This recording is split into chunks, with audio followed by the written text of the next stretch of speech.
Sure we have as many people or more online. We're talking tonight about something that's been controversial in the city for quite some time, and this is, what do you do to make Duke Street a more efficient transit way? Moving people from the eastern part of the city to the western part of the city, particularly now that we have the prospect of the new hospital and all the associated development in the West End. I'm just going to say a few words about Agenda Alexandria and then turn it over to Michael Pope, one of our board members who's going to moderate tonight. But first of all, so thank you for being here. I want to recognize some people in the audience who I think are kind of important. We have former Mayor Alison Silberberg here. And I see former Vice Mayor Bill Cleveland and his wife Ruth are here. They are consistently good attendees, and I appreciate that, and so does the board. Next month, we're going to have a program probably on the city's environmental compliance task force report, which is looking at ways the city can do more to help address climate change. Some things in that report may prove to be controversial among certain residents, something like no more gas stoves in new construction, but we'll be pulling that together in the next several weeks. One of our board members, Mary Harris, is actually the chairwoman of that task force.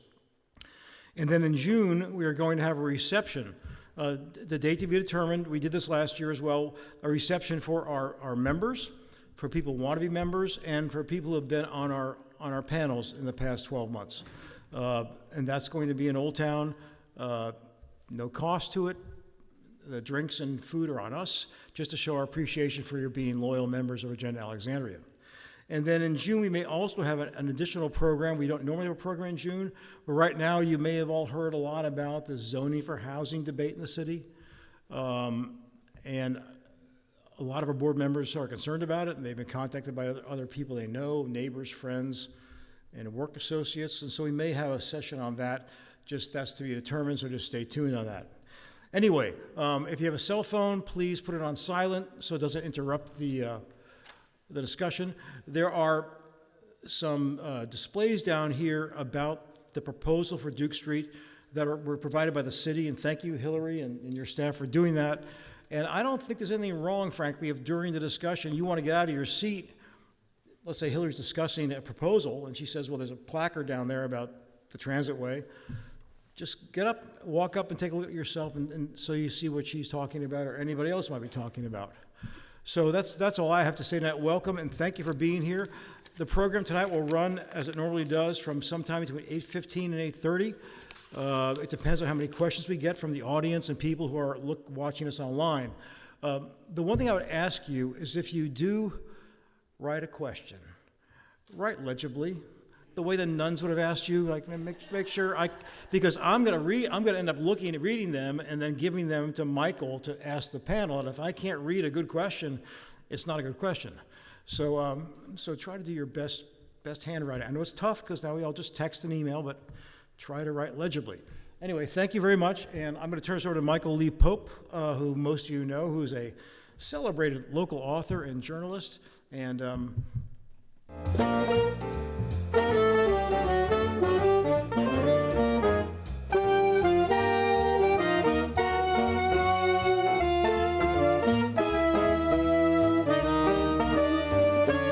Agenda Alexandria. Thank you, Rod Cuckrow. This is our chairman of Agenda Alexandria. I'd like to personally give a shout out to Rod during his time as chairman. He has moderated some of our panels on the budget, on density in the city. So big round of applause for our current chairman. I also want to give a shout out to our former chairman, Ricardo Alfaro, who had the vision to bring Agenda Alexandria to the Masonic Memorial, which is really amazing. It's great to be in this location. So shout out to Ricardo. Thank you so much. Yes, big round of applause. And so I want to introduce our panel. On stage left to your right there is Frank Putsu, the vice president of the Seminary Hill Association. So thanks for coming. Thank you. And then next to him, we have John Hilligus, who is the Director of Regional Mobility and Infrastructure for the Greater Washington Partnership. So thanks for coming. And then we have Hillary Orr, who is the Director of Transportation, essentially, for the City of Alexandria. So thank you so much. And then we have Vernon Miles, celebrated journalist himself with Alex Now. So thank you so much, Vernon. Boo. Vernon just booed himself, so we're off to a good start. So Hillary Orr, thank you so much for coming. You have a much longer title that I breezed through here. You are the Deputy Director for the Alexandria Department of Transportation and Environmental Services, which is basically like the Transportation Director. Is that a fair assessment? Sure. Sure, all right. So let's start with why we're having this conversation. So our listeners here are people that are in the auditorium. They're familiar with Duke Street. They're familiar with the traffic congestion on Duke Street. What is this change the city has in mind for this corridor?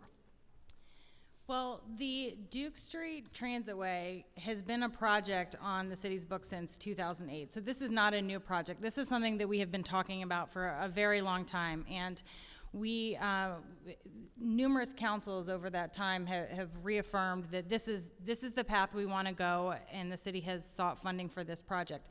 So the city actually, unlike a lot of the other planning projects we have funding to move forward and actually implement change on Duke Street. And even though there was a work group in 2012 that came up with a concept plan for Duke Street, by the time we got this money, it had been about 10 years, and we kind of stepped back and said, we need to talk to the community again and reaffirm that this is what we want to do or this is not what we want to do, and kind of come up with a new vision for Duke Street.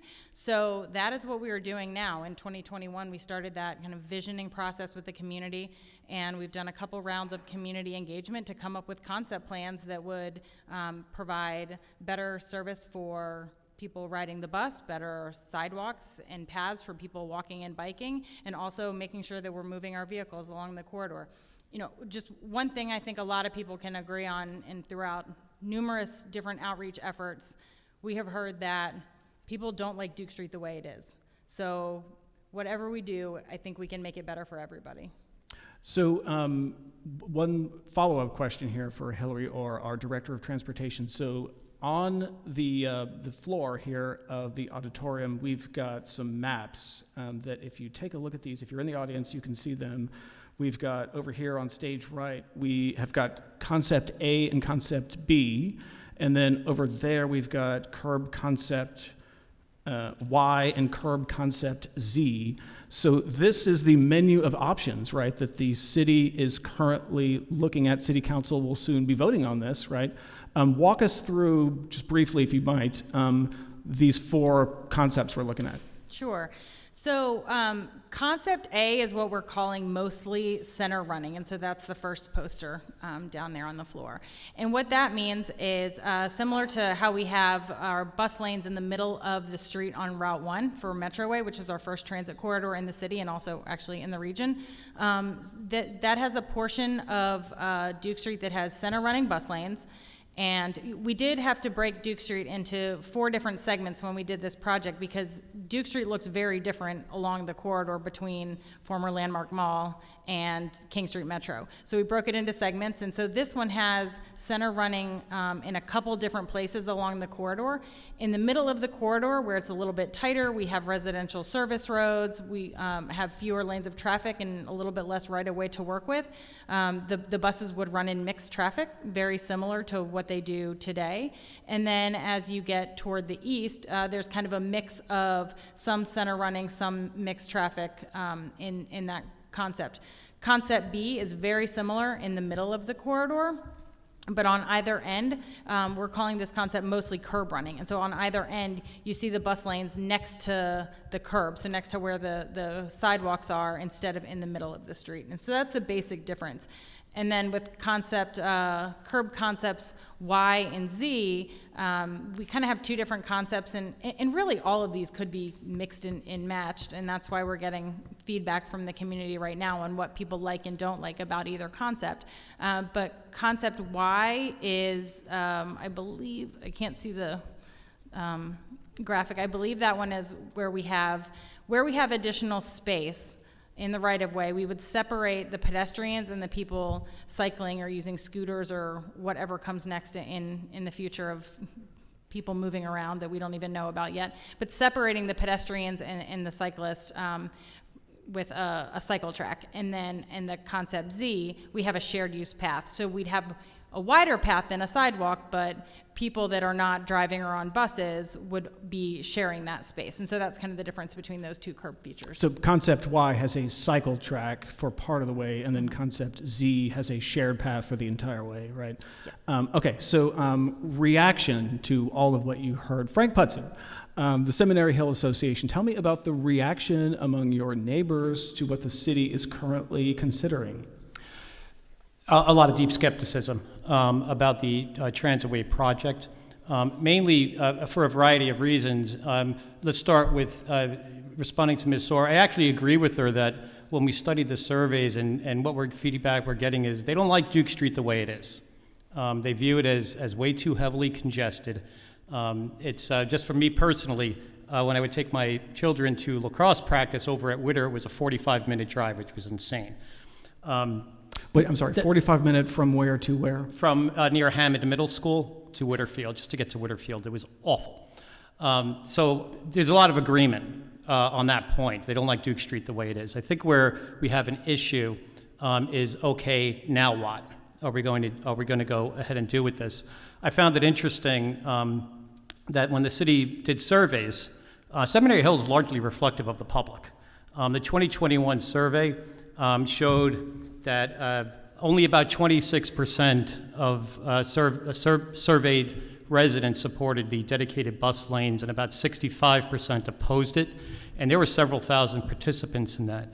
What overwhelmingly rated was addressing congestion and safety. Right? And dedicated bus lanes came and finished very poorly.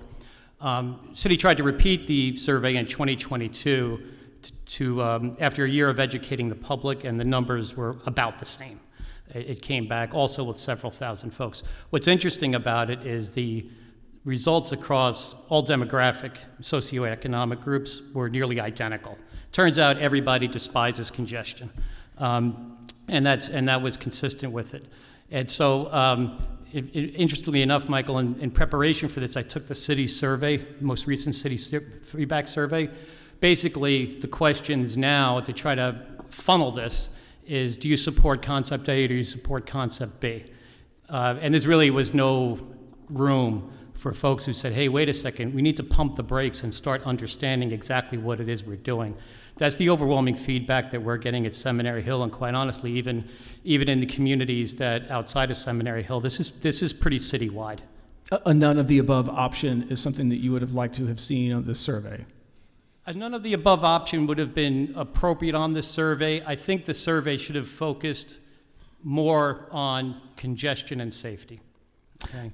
John, and that's where the problem is. Hilligus, so I'm wondering if you had anything to say of people who might be critical of handing over this infrastructure here. The center of Duke Street is very prized real estate, right? And those are traffic lanes that are currently used. Why give this over to something that may or may not work? Yeah, well, great question, and thanks for allowing me to be here tonight. So my name is John Hilligus. I'm from the Greater Washington Partnership.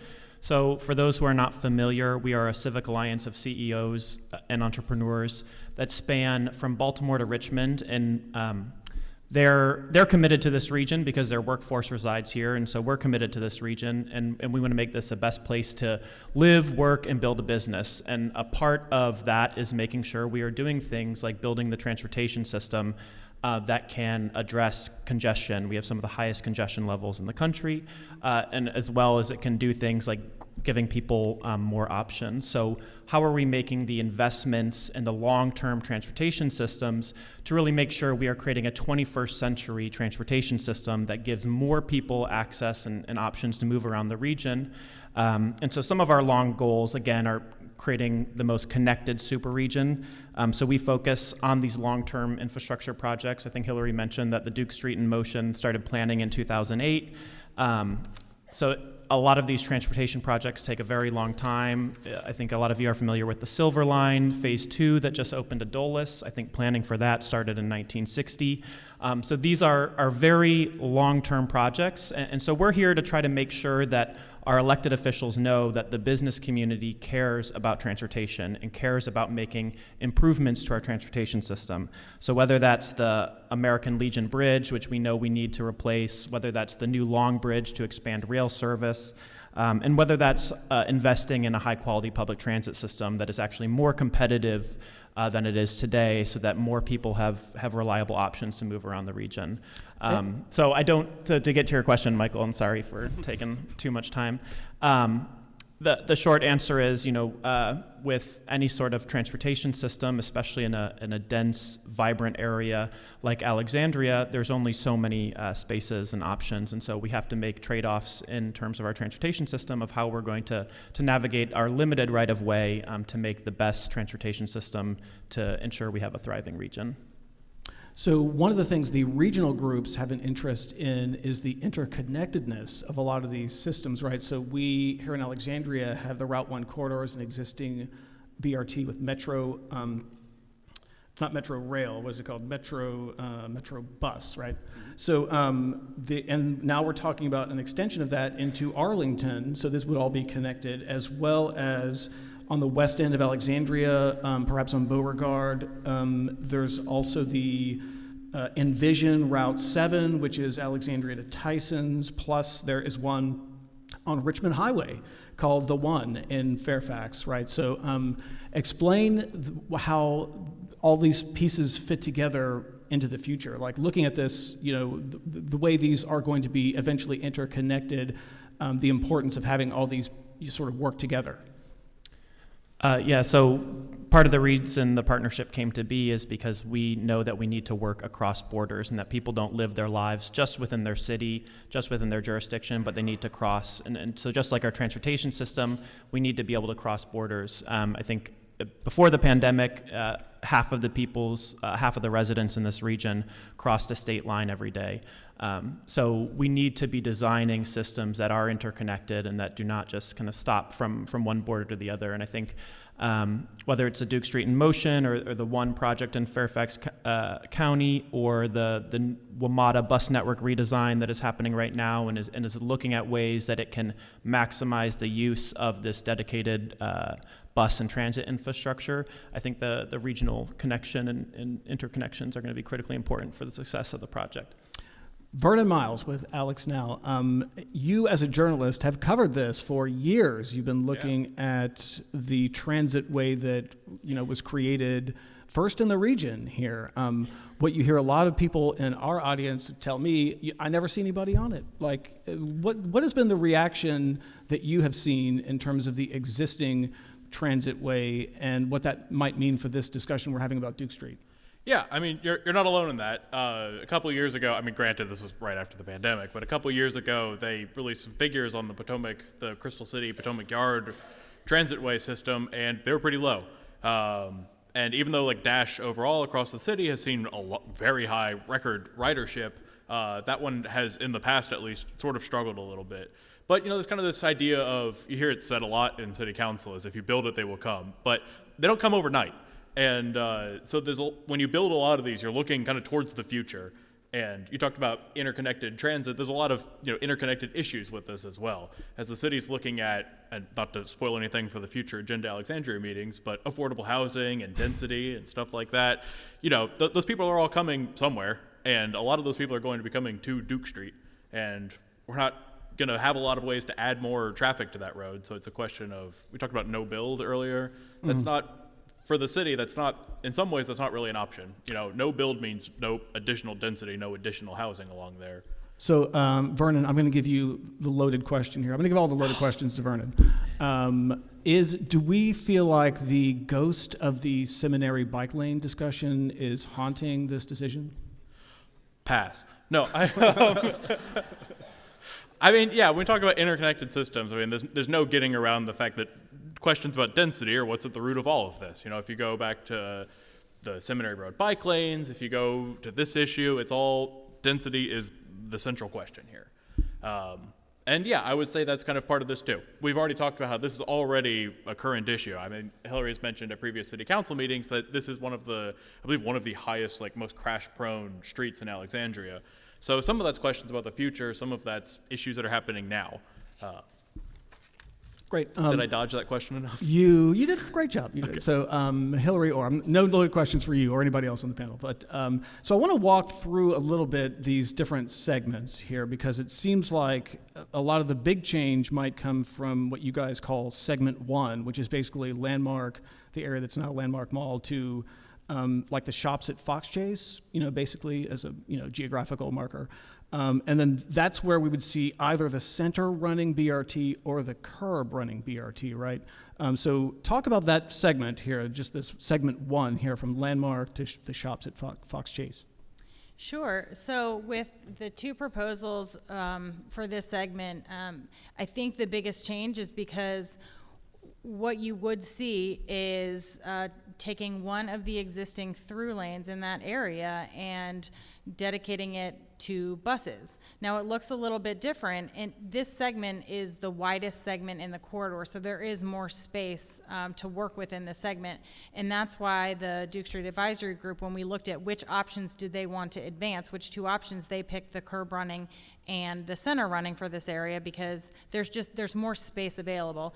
Now the center running is only buses and emergency vehicles, of course, can use that space. The curb running, however, also has right turns in it. So if you're making a right turn, you can use the bus lane, and actually in some of the area there's already additional right turn lanes that vehicles could use. You also maintain your left turn lanes with this concept. So really the difference here is that you have 2 through travel lanes instead of 3. But for the rest of the corridor, you also have 2 through travel lanes, and that's how it is today. And so you're really providing kind of consistent travel lanes. So if you're coming from Landmark and going all the way to King Street Metro, you can stay in the same lane. You don't have to weave in and out. You don't have to weave around buses that are stopping and cars that are turning, because you have that space to just move forward. So to follow up on that, so on the west end of the city, the difference between concept A and concept B is pretty cut and dry. It's either the center dedicated lanes or the curb lanes. Then you get toward the eastern side of this, towards Old Town, and it's way more complicated. So, the A option is like the westbound center lane versus mixed traffic for eastbound, and then the B option is westbound curb lane with mixed traffic for eastbound, plus a center lane east of Telegraph to King Street. So explain that in the relationship to the Alexandria Commons. So, right, so I believe 2A is very similar in both of the concepts, where buses are just in mixed traffic. And then segment 2B, the difference is that you do pick up one lane eastbound. Sorry, I don't have these memories. I can't remember if it's eastbound or westbound. You pick up one lane where the bus would have its own dedicated space for a portion of the segment. Okay, so just to be clear, we're talking about option A and option B is center lane versus curb lane, right. And 0 dedicated lanes is not really an option, right? I mean, like you got option A and option B is center or curb, and then 0 dedicated lanes is not really one of the options we're talking about, right? Well, it is, because in both of the concepts, for segment 2A and 2B, there's a portion of mixed traffic, which is no a portion, dedicated. but yes, but option B still has dedicated lanes, right? Yeah, that's right. And so that was something that the advisory group looked at, if they wanted to look at mixed traffic for the whole corridor, and they did not want to advance that option. Frank Patsu, what's your reaction to not having that as an option, not having 0 dedicated lanes as an option? The feedback that we've been getting from certainly the residents and reflected in the survey is that's obviously a very great disappointment that that's not even being seriously considered. The ultimate question we have to decide, I think, is the primary benefit, at least from what I understand, of the dedicated bus lane is faster bus service, improved bus service. Last I saw, the city was estimating about 7 minutes of time would be shaved from one end of Duke to the other via taking the bus. About 3 minutes or so of that would be shaved because there would be fewer bus stops, which is another issue entirely. I think what I'm hearing most, and you really don't get a great answer to this, is that benefit worth at least $87 million? Because that's what we're really talking about tonight and with the transitway, is a minimum of 87 million. I Well, found that actually, can I just put you on pause there? I got the numbers here in front of me. Concept A has a range of 90 million to 100 million. Concept B has a range of 70 million to 80 million. And I'm glad you mentioned that, Michael, because I pointed out two things. In last year's, one of the city financial reports last year was estimated at 116 million. And I believe at the last Duke Street Transit Group, one of the board members had noted that escalation costs were not included, which were probably in the 30% range. So it's unclear what the final price tag of this is really going to be. We're on firm ground. We know it's going to be at least 87 million, and may eat into city funds for some amount, up to perhaps 130 million if that person was correct. So really the decisional point is the benefit of better improved bus service by approximately 7 minutes worth 87 to 130 million dollars. That's really what council is going to decide. John Hillegas, take us out of the boundaries of Alexandria here for a minute, and let's talk about other examples of where we may have seen successes with other BRTs. You mentioned the Pulse in Richmond, which is the BRT on Broad Street in Richmond, which has been so successful they are now talking about extending it westward and then a whole separate line north to south, right? Talk about the experience that Richmond has seen with BRT. Yeah, so Richmond, I think, is a prime example of a smart investment in a transportation system to create, again, better options for people. I think one of the things that differentiated Richmond and helped make it so successful was the Pulse corridor that they use already was one of the highest ridership bus routes in the system. And my understanding is that Duke Street might be the second or third highest in Northern Virginia, or at least on the Dash system. So there's that built-in ridership. We're not starting from scratch, but there's a known constituency who is going to use it. And so the investment is about making it better for the people who rely on that system.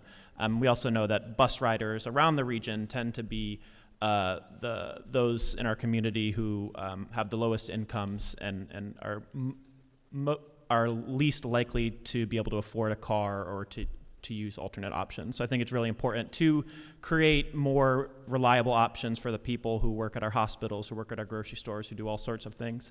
And the second was that they also did a bus network redesign around that route so they could maximize the use of that. And I think with the Dash system in Alexandria, they've already done a lot of that work. So they've already done a lot of the thinking about how can we create that more efficient bus system that can move people more reliably to where they want to go. Vernon Miles, you just heard John Hillegas talk about the different types of demographics of people that might use bus service to get to work or to get to the hospital or to get around. What's your impression of the bus route that's there along Duke Street right now? It's Route 30. It's the most popular bus lane. I know that you hear from people who might be upset about changing bus routes, or, I mean, I know this is something that people in the media hear from often. People are upset about things, and this is a topic that gets people excited, right? Yeah. Well, and kind of like spinning out of that a little bit, one of the little things that got mentioned earlier was the possibility of center running buses. And there was some talk about, maybe that's like cleaner and more efficient because you're not dealing with the turning traffic. But one thing that got brought up in some of the committee discussions around that was, okay, center running buses. You have your buses dropping off people in the middle of the street. What now? And so there were some safety concerns about no matter what you do, then somebody has to get off and like cross a sidewalk to get across Duke Street. So that was one of the concerns that I heard earlier about like center running traffic. Which is the existing situation on Route 1, right? Those center running lanes, you have to get to that island in the middle. Yeah, it's an island in the middle, and then the bus pulls away, and you're sort of stranded there. You have to go across a crosswalk, but like we mentioned, Duke Street's already one of the most high crash corridors. So that's one of the little concerns I heard about this so far. I'm sure there's good answers to that, and there's good like pros and cons with all of that, but that's just one of the little things that's come up. The question was, what are you, I mean, in terms of hearing from people, your readers at Alex Now, people who comment on your stories, Yeah. what kind of feedback have you heard about these proposals? Sure. Well, a lot of the comments so far about these proposals have been people pretty excited about it. I mean, we cover a lot of stuff about like new developments and new stuff coming online in the area, and it's hard to look at all of the stuff coming online in the Duke Street corridor and not think, oh my God, how are these people going to get from point A to point B? How are they going to add like cars onto the nearby streets? What are they going to do? And so it's sort of seen, not necessarily with excitement, but sort of a resigned, like, this has to happen one way or another. I got a question from the audience that I'm going to present to Hillary Orr, and we want your questions. So we have people walking around collecting questions. We actually have some more coming up right now. So Hillary Orr, I'll throw this to you, and I'm sure other panelists might be interested in taking a crack at it. How are any of these options going to address the huge backups resulting from cars traveling eastbound toward Old Town, which take up 2 and sometimes 3 lanes trying to exit onto Telegraph Road? So that is a huge backup. We see that all the time. There are a lot of cars that get through there, right? Is reducing a traffic lane in that area going to have a negative impact on this existing gridlock? So we are well aware of the congestion issues on Duke Street, and as a matter of fact, that was, when we did our initial engagement, that was one of the key things that we heard from the community, was how are you going to address the congestion, and why are you even doing this project before you address the congestion? Well, kind of twofold. Part of this project is to help reduce the congestion by providing choices for people and how they get around, so that not everybody has to use their car for every trip if they don't want to, or people feel safer walking or biking on Duke Street. But specifically to that intersection, and in response to the feedback that we heard from the community on that, we actually did some traffic mitigation pilots on Duke Street to see if we could make traffic flow better. And we did 2 phases of the pilots, and the first one we just changed signal timing, and we actually saw dramatic increases in people using Duke Street and staying off of the neighborhood residential streets, right? Because that's another big concern that adds to the congestion, is the people coming through 395 and cutting through on neighborhood streets. And so the pilot was twofold. It was 1, reduce cut-through traffic on neighborhood streets, and 2, kind of improve the travel times on Quaker and Duke, so that your apps like Google and Waze are telling you stay on these roads and move faster, and it worked. And so we did a second phase of that pilot where we actually shut off access to the Telegraph Road ramp from West Taylor Run. And what this enabled us to do, thank you. What this enabled us to do was only stop that ramp traffic if a pedestrian is crossing and pushes the button. That's the only time the ramp traffic gets a red light. And so the goal with that was to process that traffic onto the ramp more efficiently. That's actually going to the Traffic and Parking Board tonight to determine if that's going to stay in place. And if it does, we have some new signal technology that we're looking at putting out there, so that not only will the cars only have to stop for when a pedestrian crosses, but they'll only have to stop when the pedestrian is crossing the ramp, not the entire 30 seconds it takes to get across very long, wide Duke Street. So there's a number of things that we're doing.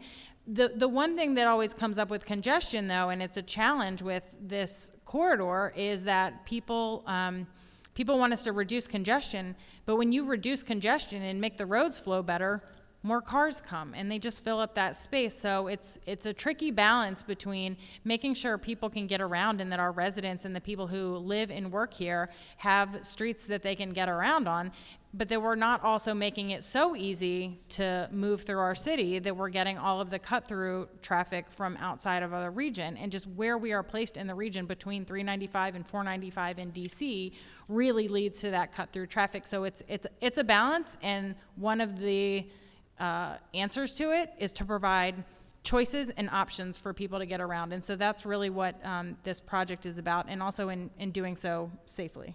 All right, that was a question about Telegraph Road. Any other thoughts from the panelists about this specific? Yes, Mr. Potsu. Yeah, sure. I mean, the short answer to the question is, with whether this will address congestion, is it won't.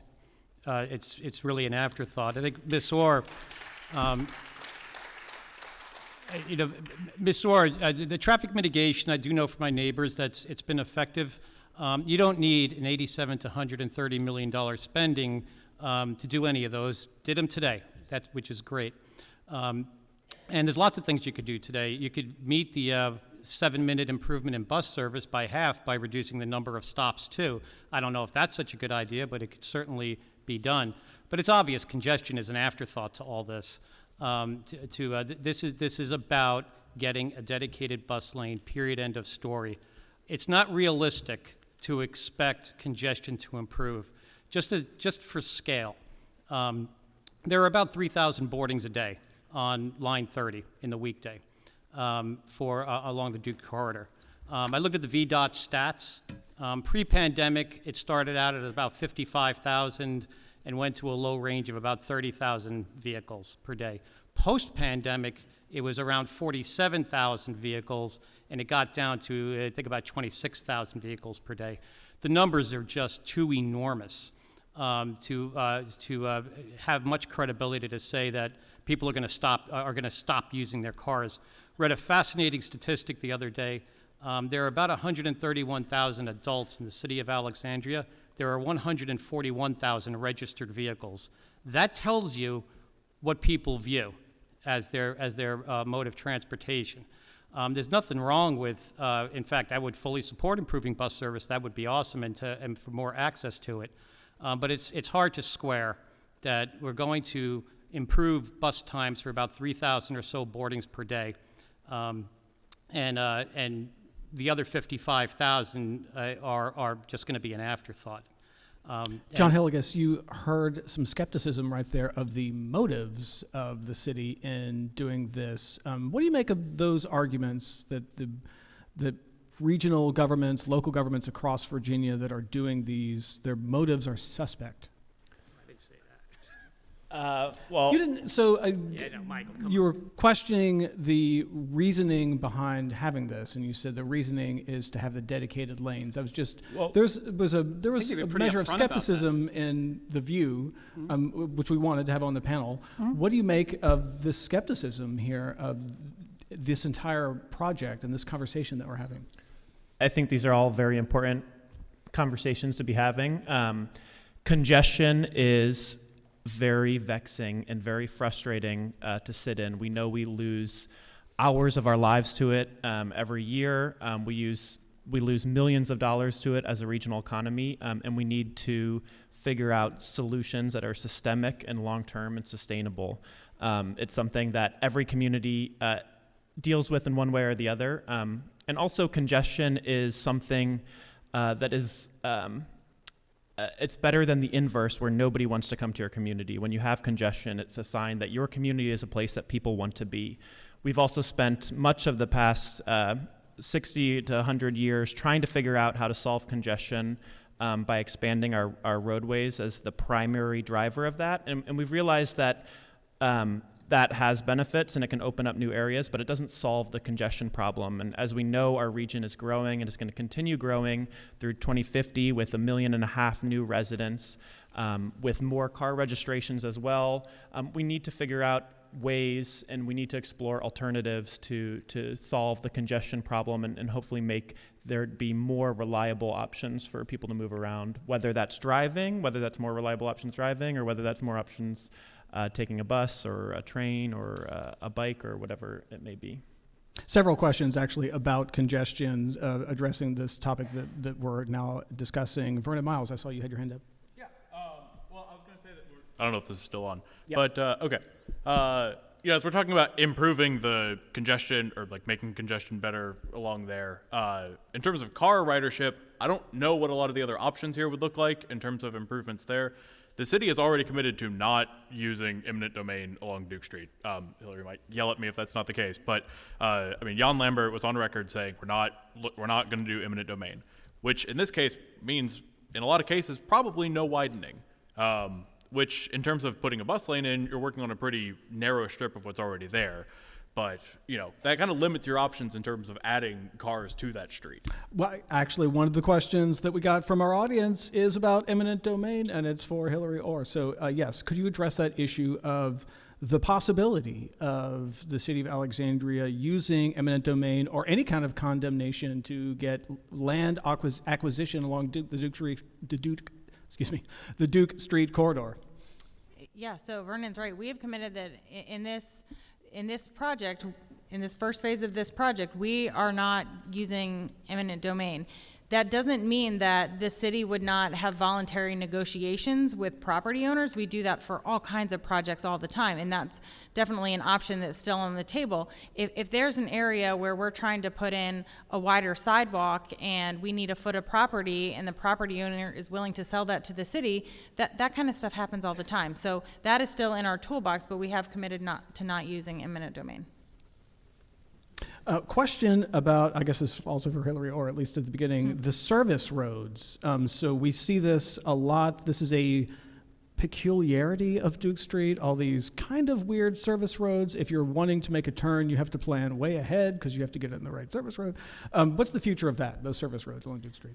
Well, so the service roads on Duke Street are really challenging because they're very different. Every service road is different, and some of them serve business access, some of them have parking, some of them serve residential access, and so they look different and what happens to them in different areas. But what we did hear from one of our feedback forums was that people who lived on those service roads or used them to access their house valued above all else was that the service road was a buffer from Duke Street and provided that space for trees or for parking, buffering their homes from kind of the fast moving traffic along Duke Street. And so that is one of the reasons that the mixed traffic options are what is moving forward in the areas where we have less space. The city does own those service roads. So in theory, we could take one of the service roads and convert it to a bus lane, but we really tried to listen to what the residents wanted and found that in that area there's not as much congestion, so the benefit to adding a bus lane in those areas was not great,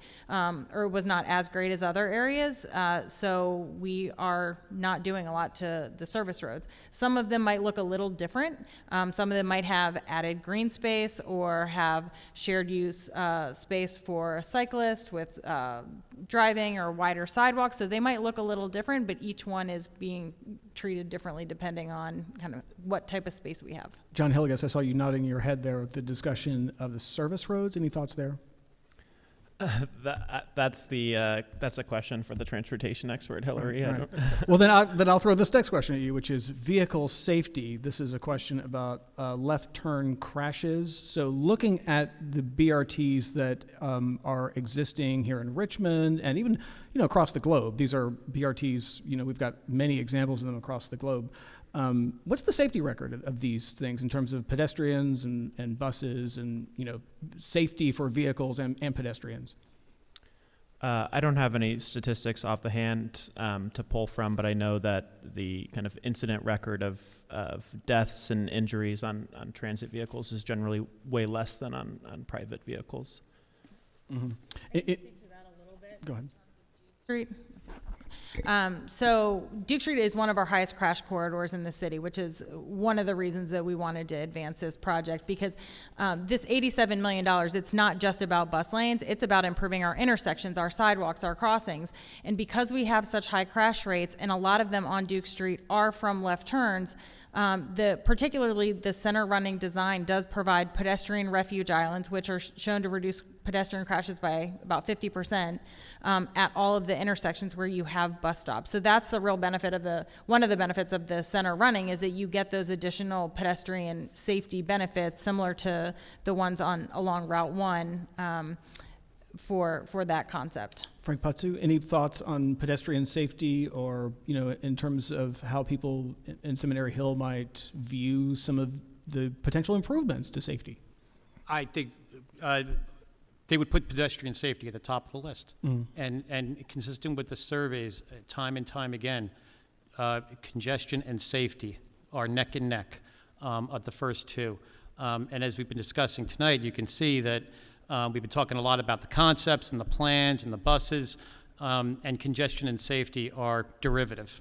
We really haven't been talking too much about that, and the safety measures are not really out in front of what it is that we've been discussing this evening that quite frankly is in the plans. I think there would be loud support for significant safety improvements on Duke, including pedestrian safety. Well, that is part of the plan. Hillary Orr, is that not part of the plan? And it's one of the guiding principles of that our advisory group adopted for this plan: pedestrian safety, bicyclist safety, driver safety, and transit rider safety. Vernon Miles, what do you make of this conflict here between, well- people who are saying they want to see more pedestrian safety and what you hear from the city? I mean, I don't really see it as too much of a conflict. I think that's one of the areas where I think Frank and Hillary are probably in agreement. And, say what you will about the buses going back and forth, but I think in terms of pedestrian safety improvements, I mean, we could see like wider sidewalks, we could see, I don't know about dedicated bike lanes, that's sort of the ghost speaking up here, but Well, the debate is actually not about bike lanes, it's about a cycle track, cycle track. So, which yeah. is different. I mean, Right. yeah. But yeah, I don't see that as being too much of a conflict. I did want to mention that, there's going to be a lot more people on Duke Street sooner rather than later. If you look at the west end of this corridor that we're talking about, that is landmark. One of the questions actually was about the percentage increase, which somebody asking the question said they heard 300%. I'm not sure if that's what we're looking out into the future in terms of more people using transit along Duke Street. Hillary Orr, what does the future projection say in terms of the increase in ridership along the Duke Street corridor? I believe that it was a doubling of ridership, and projecting in the year 2030, if the development moves forward as is scheduled at Landmark, that it would go from about 3,000 riders a day to about 6,000 riders per day. Any reaction to that from anyone on the panel? If not, I'm going to move on to the next question. From the audience, which, Vernon Miles, yeah? Oh, yeah, no, I was just going to say that is, I don't know if this works, but, yeah, no, this is, it's going to be huge. I mean, if you look at Landmark today, other than the brief appearance for Wonder Woman, it's dead. And it's going to be a thriving hospital very soon. And it's not only a hospital, but you have lots of new mixed-use developments. That's where you have retail and commercial on like the first 2 floors, and then above that, nothing but residential. So it's going to be just a ton of new people coming in there, and they're going to want to get to King Street. They're going to want to get to Old Town. And they're gonna have to get there somehow. They're either gonna get there by car, or they're probably gonna get there by bus. It depends on how this system is set up. And so as they're talking about kind of building this out, they're not just building it for people on Duke Street today and people stuck in Duke Street congestion today. It's a question of, okay, further down the line in 2030 or whenever this landmark development comes online, how are people going to get from this landmark development into the rest of Alexandria to here? Did you have a comment on that, Frank Putzu? Yeah, the prospect of doubling the ridership is rosy, to put it mildly. How do you know that? I started looking, in preparation for tonight, I started looking at other cities, Cleveland, Pittsburgh, that did this, that were relatively successful. And relatively successful was about a 20% increase in the number of riders there. I saw the city records where they asserted the expectation is, in this instance, about a 200% increase, which would be unheard of. Understand there's some uncertainty with that. We don't know what Duke Street's going to look like in 20 years. We just started the process of the Duke Street corridor plans. Clearly, I expect that the city will want a lot of great density all along Duke Street. It's the same issue I think Vernon said is sort of hovering in the background. That's the expectation. At the same time, we can increase it by about 3,000 or so boardings. We're going to have a hell of a lot more than 3,000 residents coming in if the plans go forward as it is. And as you just look at the numbers and how people really across the entire, it's really not a socioeconomic thing. It's how many people rely upon their cars. We've got about 1.1 car per adult in the city. The ridership on the BRT may grow. I don't know if it's going to grow twice as much, but so are the number of drivers that are going to be living there now.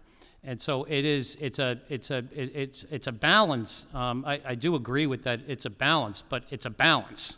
You have to look at both sides of the equation. How are we going to be handling all these new residents, all these new, hopefully, businesses coming in, all of whom are going to have their own transportation needs? Putting a BRT in there now, before we really understand what that's going to look like, John That's a Hilligus. mistake. So you just heard there in response to the question from our audience about the 200% increase in ridership, the explanation from the city, and then the response that that's a rosy projection. What do you make of that? I couldn't comment on the city projections or anything like that. Well, But what I I will wasn't say, asking you about this specific one, just Yeah. in general, reaction to projections about future ridership and suspicion that they might be a little bit overly rosy. well, what I would say to that is I think driving a car is incredibly wonderful. I mean, it's convenient, it's reliable, it's the best option to get around the region, and that's why so many people choose to use it if they can afford it. And if we don't create more competitive options, people will continue to drive at the same rates, and we won't see the improvements and the gains in efficiency that we can see by creating that more competitive option that is helping the riders who are stuck using the bus today, because most people who use the bus use it because they don't have a choice not to. And we aren't going to get more people to choose to use a competitive system. We love the Metro Rail in this region because it's generally, except for maybe a few years with the 7000 series rail cars being pulled out of service, it's a reliable system that gets you where you want to go pretty fast. And so if we can create a more competitive bus system, we're going to be seeing more people using that. If we do not prioritize our bus systems, it's going to continue to be the option of last resort. Vernon Miles. I would just note real quick that in some ways the BRT is the carrot. The stick, I think, coming from the city perspective, is the transportation plans that go along with any of the new developments. When you have a new developer come in, a lot of times you have requirements. They have to provide a certain number of parking spaces, stuff like that. The city has been going through a process that has changed some of that to reduce or even get rid of some parking requirements. So for some of those people moving in, there might not be a place for their car. And so, those are going to be people who are left maybe with even fewer options than we currently have for a lot of residents. Question from the audience, and I guess I'll direct most of these to Hillary Orr. We appreciate you coming on the Agenda Alexandria panel and answering all of our questions. So has the city considered funding this stuff with a public-private partnership? So we're talking about money from the city here. There's the option that's 90 million to 100 million, and then there's the option from 70 million to 80 million. That's a pretty big chunk of change. Could you get some public-private partnership to write the check for that? So the projections right now are super high level because if you can look at our plans, we are not far enough along in design. This phase right now, we have $87 million, and we will, if there are things that we need to kind of take out or shift to a later phase because we don't have funding and prices go up, that is something that we will do.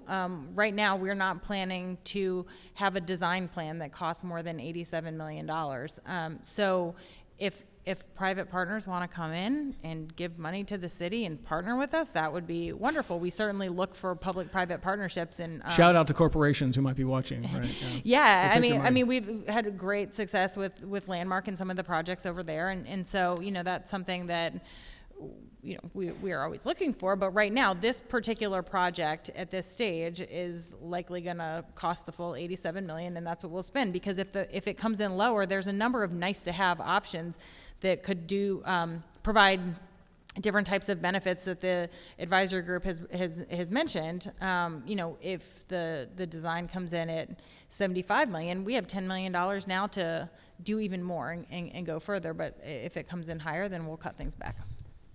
Any other thoughts on that before we move on? I got lots of questions from the audience. I'm wondering, I'm going to start this one with Vernon because we talked about this before we started the panel.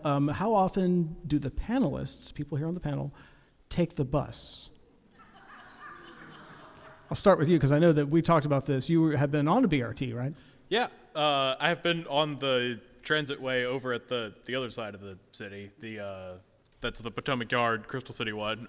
Nobody was on it when I went on.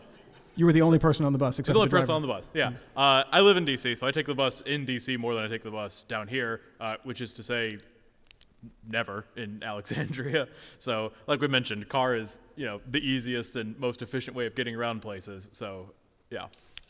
Hillary Orr, I'm going to ask all the panelists this question. So yeah, what's your personal experience taking the bus? Sure. I used to take the bus a lot before I had kids and had 2 daycare drop-offs and meetings like this at night. So, I'll take the bus over to the King Street Metro occasionally, but right now at this point in my life, I'm a parent and I get it. Like, I need my car to drive around and drop my kids off, and time is money and time is valuable. And so right now that's not a great option for me. At some point, I hope it will be a better option, and I will take the bus because I like not having to park, or if you have a couple drinks, not having to get in an Uber and pay for that. So I like that option, but sadly, I'm not going out and having drinks that often because I'm home with my kids. It's just that's the point in my life I'm in, and I think a lot of people in Alexandria are in that point. But hopefully, in different stages of your life, you make different choices about how you get around, and I'm excited to have different options later on.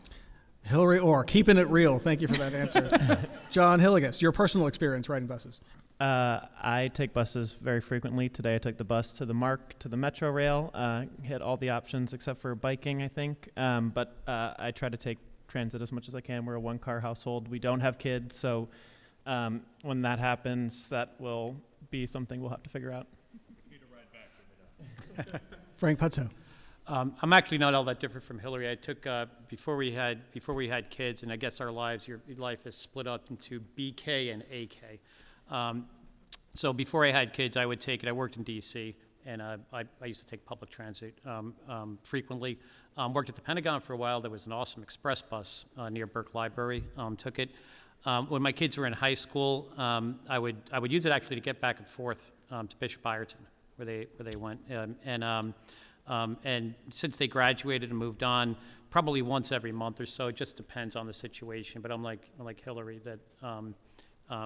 Now my kids are gone, and I can assure her it's awesome to be able to drink when you want. All right, so we've got a loaded question from the audience, so of course I'm giving this to Vernon Miles. A lot of the arguments you hear against BRT, according to this question, are really similar to the arguments people made against Metro when Metro was being created for the region. What do you make of that similarities there? Well, I haven't heard anybody say keep BRT away because it'll keep poor people away. So that's already one improvement over some of the Metro discussion. But I would say that, there's some of that, but I think that kind of doesn't give enough credit to the people who are skeptical or concerned about BRT. I would say if there's a similarity in terms of discussion, like Frank mentioned the cost earlier, that actually reminds me a lot of some of the streetcar discussion in Arlington, which was a hugely contentious issue. Mm-hmm. So I think in terms of looking at costs, in terms of looking at ridership impacts, that's probably the more appropriate parallel. John Hilligus, you just heard Vernon Miles draw a parallel there about the expansion of the Metro in the 1970s, where there was this argument about poor people. But this argument we're now having about BRT, there is a level of this where we're talking about equity and people that don't own cars and can't own cars, right? Yeah, I think anytime, listen, these are major transportation investments. These are major infrastructure investments. Anytime you have construction, it's hugely impactful to everybody who lives nearby or everybody whose lives are going to change. Like, we can't shy around that, and we need to figure out how to make the best project, make the trade-offs to achieve the outcomes that we want to achieve. And it's hugely impactful, and so we just can't shy away from that. What I would be interested in is what are the projects that they're going to be putting in place to preserve the small businesses along the corridor during the construction phase. We know that's very impactful to small businesses to have construction going on in front of you. I think that to me is a very important discussion to be having. More so than kind of looking back at the history of opposition to projects. Lots of questions actually about the construction schedules. I'll give that to Hillary or. If I may, I just wanted to come in. I think there's two points. The equity issue is extremely important. There were two fascinating facts that at least I find fascinating. One is when you look at the surveys and the two surveys the city performed, the views were absolutely consistent across all social economic strata. With each other. Second was the draft COG report last month on, I think it was on housing, on fair housing, had a section on transportation and praised Alexandria for its equitable and equal access to public transportation across all socioeconomic groups. Quite honestly, I thought the COG report, they did a very good job, I think, laying out that today, at least in the city of Alexandria, our public transportation is accessible and equitable. Any other thoughts on equity as a topic before we move on?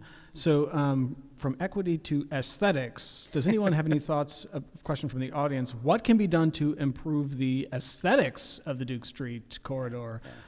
It does look like a nameless, faceless, never-ending, line of strip malls with a lot of local businesses actually that, obviously are very important.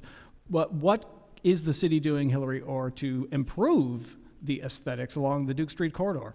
Well, I think it depends on what concept moves forward, but trees, right? Like everybody loves trees. I think we're looking at, if you look at the center running, there's a lot more opportunity for kind of greening those medians. We're looking at some of the service roads, adding additional trees to provide buffer space. So we know that vibrancy and stormwater management and greening our streets is really important. So that's something that's been, it's one of our guiding principles and something we've been trying to measure and show in the various corridor options where you get that additional green space. Sidewalks, wider sidewalks, that's always nice. Providing, if we do have a cycle track, often that is separated from the sidewalk with buffer and green space. But really, I think anything we do could make Duke Street look better. Any other thoughts from the panel about aesthetics along Duke Street? If not, I'm going to move on to I'll just say, if you go down to the Richmond area, I encourage everyone to travel all around the Richmond, come up to Baltimore, please, as well. But the Richmond Pulse did I think, an interesting job of creating unique stations that really enhance the look and the aesthetics of the Broad Street corridor, kind of creating a place, incorporating different elements of art, and really making each station kind of a unique space. So I don't know what's in plan for Duke Street in Motion. I don't want to add to the costs, but thinking about kind of that creative community making opportunity, I think would be important. Yeah, actually, I will piggyback on that to say, if you go to Richmond and you look at their BRT stations, they've got like works of art. I mean, like there's this huge kind of map element to the design that talks about neighborhoods, and you really get a sense of place with the BRT stations in Richmond. The Alexandria BRT stations have a different look to them. So any other thoughts on aesthetics before we move on to our next topic? I can tell you, my fiance would be the first one to tell you don't want to hear my thoughts on improving the aesthetics of the Duke Street. Different conversation for a different day, probably. Impact, this is probably for Hillary Orr again, so we appreciate you guys answering all of our questions. The Land Rover dealership, there is new development there. What impact will that new development have on Duke Street? So that development has been approved, and I know they are, when that comes in, they are widening the sidewalks, adding street trees, talking about aesthetics. A lot of the additional space we get is when we have this redevelopment, but are we talking about, I'm not sure if we're talking about construction or what type of impact that they're going to have. It is going to be an affordable housing development that'll replace the Land Rover dealership. So what impact will the new development have was the question. So I'm just... I don't have the numbers of how many trips the development will generate off the top of my head. Any other thoughts about the Land Rover? No. What I would just say, it's encouraging to see affordable housing being planned around transit investments. We know that that's a very important strategy to create a more inclusive region, to reduce costs for affordable housing units. Besides rent, transportation is often the second largest expense of a household. So when we are thinking regionally and holistically about the connections between transportation and land use, we can hopefully create a system long-term where we're starting to chip away at congestion. Any other thoughts on that before we move on? Okay, so another place-specific question here has to do with MacArthur Elementary. So once that reopens, what is the impact to traffic on Janie's Lane, Hillary, or that new new elementary school there, and the impact on traffic on Janie's Lane? How does that factor into this discussion that we're having? I don't think it does factor in too much. When the school plans came through, we worked with ACPS on their transportation plans. The school was there before, so we had people, we certainly have parents driving their kids to school and dropping them off. We're hoping that people will continue to walk their kids to school and use other modes, but we don't see a large impacts from that specific project on the Duke Street corridor. Any other thoughts there on, okay, if not, we're going to move on. So a question about trees. So we were talking about trees earlier. What about trees along the median, along Duke Street in front of Cameron Station? Will they remain, or will they be cut down for that center lane? I think it depends on the exact location. We are looking to preserve, with whichever option moves forward, we're looking to preserve as many trees as we can. But if we do need to remove trees, we would likely be planting replacements along the corridor as well. Any other thoughts there on Cameron Station or trees? If not, I'm going to move on. Could you consider another access to Witter Field? Would be nice to have two, says the questioner. Any thoughts on that, Hillary or? There is a longer term plan for that, the Witter Wheeler kind of campus area, and I don't know if additional access is part of that plan. I think that makes a lot of sense. Right now with the new Land Rover, there'll be, you'll have more people kind of coming down the, I believe they will come down Witter Place to access that, but I think that's a longer term vision for the corridor, and we don't have anything planned right now. Okay, so sadly we are coming to near the end of our time here, and I wanted to make sure that I gave all of our panelists an opportunity to sum up their thoughts on this issue and maybe give people in our audience some takeaways, things that they should be thinking about as they consider option A, option B, and maybe even option C, none of the above. I will start at stage left to your right with Frank Putzo. What's your final thoughts here in terms of what you've heard tonight? Did you learn anything from this discussion? And what do you want the people in the audience to think about as they're considering these options? Well, they really need to think about even a broader perspective and not just these options. As I mentioned at the beginning of my remarks, I think the key issue here is the improved bus service worth $87 to $130 million. And there's an awful lot of risk with this project beyond just that. Ms. Orr had mentioned, and I've seen the city cite the 2008 and 2012 studies. There was an event in 2019, COVID-19, which changed pretty much everything. You could see it in the traffic counts. You could see it in the traffic patterns. I found fascinating on the Metroway, the Route 1 BRT. The use collapsed from a high of about 2,600 in 2019, and it's at around 900 today. It's unclear whether it's ever going to really recover, and it's unclear what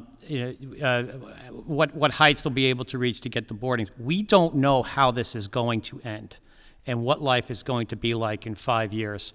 I hope people take away from this to really think about, have we really done the homework? Do we really understand exactly what we're getting into before we spend $87 to $130 million permanently changing Duke? John Hilligus, do you think Alexandria has done the homework that it needs to do? I was struck walking up here. I've never been to this building, but there was like a quote from George Washington that said something along the lines of, let our local interests yield to kind of building our national character. And I think that's what the partnership is all about, is thinking about the regional interests and how can we advance these regional long-term investments and strategies to build the better future that we want to see. And I think part of that better future, we need to be investing in high-quality public transit, just like we need to be investing in other congestion mitigation measures. And so I think this is an issue that we need to be tackling throughout the region, is how are we creating that regional strategy that's bold and is creating the better future that we don't know what the future is going to look like in 5 years, but I think we can work to create more options for more people to get around to their jobs, to their doctor's appointments, to whatever it is, especially for the people who are most reliant on transit. I am going to skip over Hillary Orr and let her have the last word, and I really appreciate you answering all of our many questions. Vernon Miles, what's your strategy for covering all this for Alex now? Yeah, I mean, one of the advantages of doing the website like ours is you're not just writing one story, you're writing kind of 1,000 stories. It's a big campaign, a narrative around this. And, you know, like we mentioned earlier, it's really not just about buses on Duke Street. The broader question here is, what do you want Duke Street to look like? I mean, I don't have the answer to that. I don't have an opinion on that. That's for these guys. But as you're looking at this, you know, look at the BRT as part of a broader picture. You know, we look at the waterfront. A couple decades ago, you know, a lot of warehouses, a lot of kind of like factory spaces, and it took a big citizen discussion arguing, you know, this should go here, this shouldn't go here. You know, this is where we should build, this is where we shouldn't build.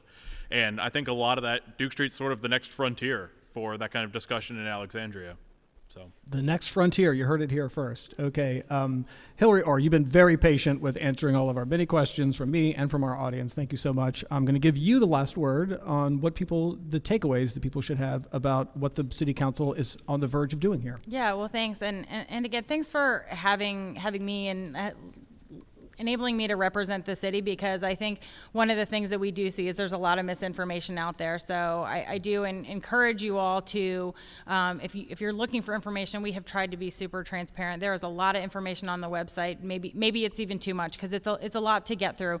But right now we do have a feedback form that is live, and we're in our third round of public feedback. And Mr. Putzu might disagree with this, but the form was structured to say, what do you like about concept A and what do you not like? What do you like about concept B and what do you not like? So you do have the option of saying, I hate all of this. That's fine. But we want your input. We want your feedback. And we really are trying to use the feedback that we're getting from the community to help us make these decisions. And I think this is a really important transportation corridor. Obviously, it's been important since 2008. You know, when it was first identified as a need for high capacity transit. And you know, I'm gonna agree with Mr. Putzu on something here.